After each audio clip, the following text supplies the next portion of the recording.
আসসালামু আলাইকুম। কেমন আছেন? আশা করি সবাই ভালো আছেন।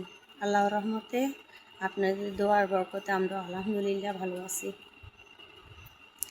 তো এই সকালবেলা ছেলেমেয়েরা কী খাবে, স্কুলে যাবে, মাদ্রাসাতে যাবে কেউ, ওরা আসলে চা বিস্কুট খাই আমরা, গরিবদের নাস্তাই হয়েছে এটা, সকালবেলা চা আর বিস্কিট, হয়তো বা মুড়ি।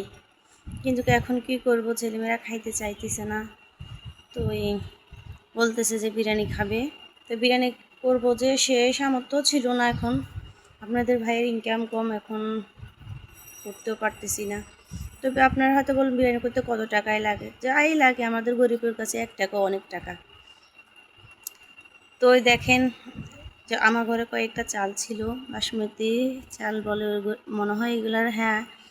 তো আসলে আমি জানি না, আমরা গ্রামের মানুষেরা অনেক কিছুই জানি না, বুঝি না। তো দেখেন আমার কাছে কয়েকটা চাল ছিল, প্রায় 1 ফটের মতোই ছিল।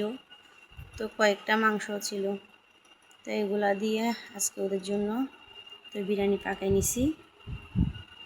এখন খাবে, খাওয়া দাওয়ার পর ওরা মাদ্রাসাতে যাবে। তো সবাই আমার ছেলে মেয়েদের জন্য দোয়া করবেন, যেন আপনাদের দোয়ায় আমার আল্লাহর রহমতে ওরা পড়ালেখার প্রতি আগ্রহী হয়।